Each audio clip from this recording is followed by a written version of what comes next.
Assalamualaikum warahmatullahi wabarakatuh. Halo anak-anak, ya, saya Muhammad Ibta Rezaki dari Prodi PAI UIN Kiai Haji Abdurrahman Wahid Pekalongan. Ya, di sini saya akan menerangkan tentang akidah Islam pada mata pelajaran akidah halak kelas 7 pada semester 1. Oke ya. Sebelum kita memulai pelajaran, mari kita alangkah baiknya bisa membaca bismillah bersama-sama. Ayo baca bismillah bersama-sama.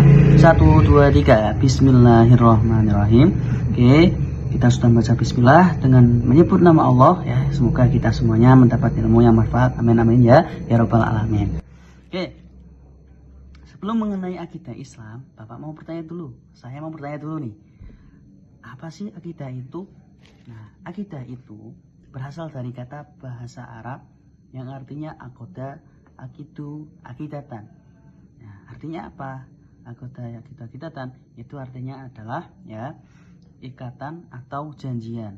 Ya, jadi akidah itu diyakini oleh hati nurani. Di dalam Quran surat Al-Maidah ayat 1 ya disebutkan Allah Subhanahu wa taala berfirman yang bunyinya seperti ini. A'udzu billahi minasyaitonir rajim. Bismillahirrahmanirrahim. Ya ayyuhalladzina amanu ufu bil uqud. Yang artinya wahai orang-orang yang beriman, penuhilah akad-akad itu. Ya, yang dimaksud akad-akad itu apa? Yaitu perjanjian dalam agama Islam ataupun dasar ataupun pondasi dalam agama Islam. Kita harus meyakini, kita harus melakukannya, ya. Nah, jadi anak-anak, apa sih yang dimaksud akad-akad dalam agama Islam? Nah, dalam Islam itu ada akad-akadnya, ya, di dalam hadis Nabi Muhammad SAW, ya, yang diriwayatkan oleh Imam Malik, ya, bunyinya man maliki anna Rasulullah sallallahu alaihi wasallam qala taraktu fikum amraini lan tudillu ma tamassantum bihima kitabullah wa sunnatun nabiyyi. Yang artinya apa? Aku telah meninggalkan kepada kalian dua perkara, ya, yaitu kalian tidak akan sesat selama berpegang teguh kepada keduanya, yaitu apa? Kitab Allah, Al-Quran, dan sunnahnya Nabi Muhammad SAW. Ya. Nah, kemudian nih anak-anak, kita tadi sudah menyinggung tentang akad Islam yang pertama, yaitu Al-Quran. Al-Quran itu adalah firman Allah Subhanahu wa taala yang diturunkan kepada malaikat Jibril melalui malaikat Jibril kepada Nabi Muhammad SAW. Untuk apa? Untuk menjadi pedoman bagi umat Islam agar tidak tersesat. Kemudian hadis itu apa sih? Nah, hadis itu adalah suatu perkataan atau segala sesuatu dari Nabi, baik itu perkataan, perbuatan maupun ketetapan atau takririyah dari Nabi Muhammad SAW. Nah, ya, jadi Al-Quran dan hadis itu adalah menjadi akad dalam agama Islam ataupun menjadi dua pondasi dalam agama Islam. Kenapa sih hadis itu dijadikan dasar kedua setelah Al-Quran? Karena semua yang disandarkan oleh Nabi Muhammad SAW itu adalah wahyu, ya, yang mana bukan berarti Nabi Muhammad itu adalah wahyu, tetapi Nabi Muhammad itu sudah dirancang oleh Allah Subhanahu wa taala untuk menjadi pedoman ataupun ukhuwah bagi manusia. Yang kedua, Allah memberi petunjuk kepada manusia agar apa? Agar mengikuti kebenaran disampaikan oleh Rasulullah SAW. Kenapa kok Rasulullah? Karena Rasulullah sudah mempunyai sifat maksum. Yang artinya apa maksum itu? Maksum itu adalah terhindar dari dosa. Seperti itu. Oke ya. Selanjutnya nih, kemudian kenapa sih kok kita harus mempelajari tujuan mempelajari akidah Islam? Nah, yang pertama itu untuk menumbuhkan atau memupuk pengembangan dasar ketuhanan yang telah ada sejak manusia lahir, ya. Jadi tujuan mempelajari akidah itu untuk apa? Untuk kita memupuk ataupun menguatkan iman kepada Allah Subhanahu wa taala. Karena sejatinya Islam itu adalah agama Islam itu adalah agama yang sudah ada yang sejak lahir, ya, adalah hati nurani, ya. Oke, yang kedua, untuk menghindari diri dari kemusyrikan. Ya, fungsinya dari akidah itu adalah menjadi fondasi yang kuat agar kita terhindar dari kemusyrikan.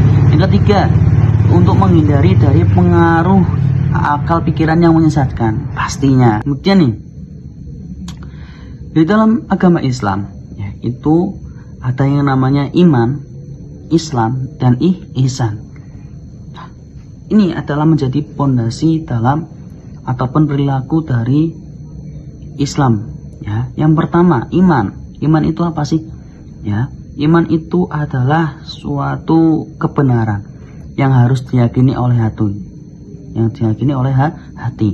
Ya, membenarkan oleh hati. Maksudnya apa? Kalau kita sudah memasuki Islam, kita harus mengikuti akad-akadnya dari Islam. Ya, kita harus mengimani, harus membenarkan ya akidah Islam. Yang pertama tadi apa? Al-Quran. Di dalam kandungan surat Al-Quran itu banyak sekali pedoman-pedoman hidup, ya, banyak sekali petunjuk-petunjuk hidup agar kita tidak tersesat. Nah, kita harus mengimani Al-Quran tersebut. Kita harus mempercayai Al-Quran tersebut. Kita harus membenarkan Al-Quran tersebut. Yang kedua, hadis. Ya, hadis itu juga kita harus mengimani. Ya, kita harus mengimani, kita harus membenarkan. Karena Nabi Muhammad itu adalah sudah utusan Allah. Ya, sudah pasti menjadi contoh perilaku yang mulia untuk kita semuanya.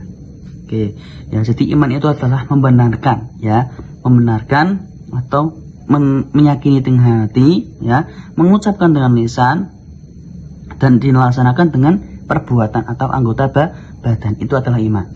Selanjutnya ada Islam nih, anak-anak. Islam itu apa sih? Nah, Islam itu secara bahasa artinya adalah tunduk ataupun patuh. Itu adalah Islam, ya.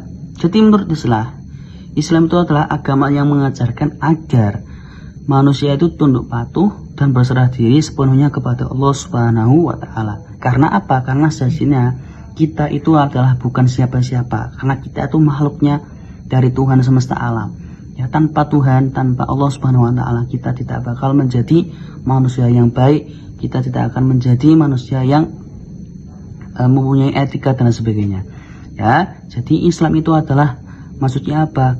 Amar ma'ruf nahi mungkar, ya, mengerjakan kebaikan dan menjauhi larangan. Itu adalah Islam. Selanjutnya ada ihsan nih, anak-anak.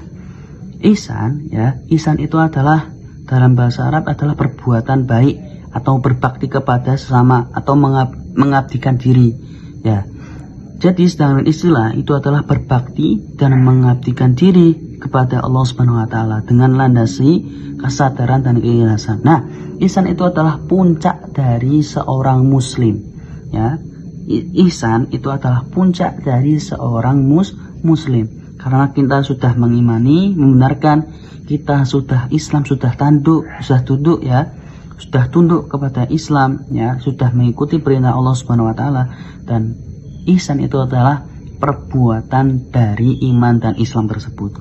Kita harus mengamalkan kebenaran di dalam Al-Quran, hadis, ya, dan sebagainya, ya, di dalam Islam. Karena Islam itu mengajarkan kebaikan, mengajarkan keikhlasan, mengajarkan mengabdian diri kepada Allah Subhanahu wa Ta'ala, ya. Maka dari itu ihsan itu adalah perbuatan dari bentuk iman dan Islam, seperti itu. Selanjutnya nih, hubungan dari iman, Islam, dan ihsan itu yang pertama, Islam itu sebagai keyakinan hati atau amal batin, ya. Yang kedua, ihsan itu adalah pelaksanaan ajaran dalam perbuatan amal lahir. Maksudnya apa? Islam itu adalah jika kita sudah mengemani Allah, berarti kita harus memenuhi perintahnya dan menjauhi larangannya. Nah, kebetulan ihsan itu adalah kesempurnaan ibadah dengan keikhlasan. Kita sudah mengimani, kita sudah melakukan perbuatan mematuhi Allah Subhanahu wa Ta'ala, ya, kita harus ikhlas, ya. Ihsan itu adalah puncaknya dari seorang muslim, ya. Selanjutnya sih, ya, karena sudah membersamai saya dalam mengajar akidah Islam, ya, anak-anak, ya. Oke, karena sudah selesai waktunya, tetap semangat dalam belajar. Proses itu lama emang, tapi insya Allah pasti hasil itu akan memuaskan. Ya, ingat, kita harus selalu berdiri walaupun yang lainnya duduk. Maksudnya apa? Kita harus sering semangat walaupun yang lain itu pada santai-santai. Ya, tetap semangat dalam belajar. Akhirul kalam. Assalamualaikum warahmatullahi wabarakatuh.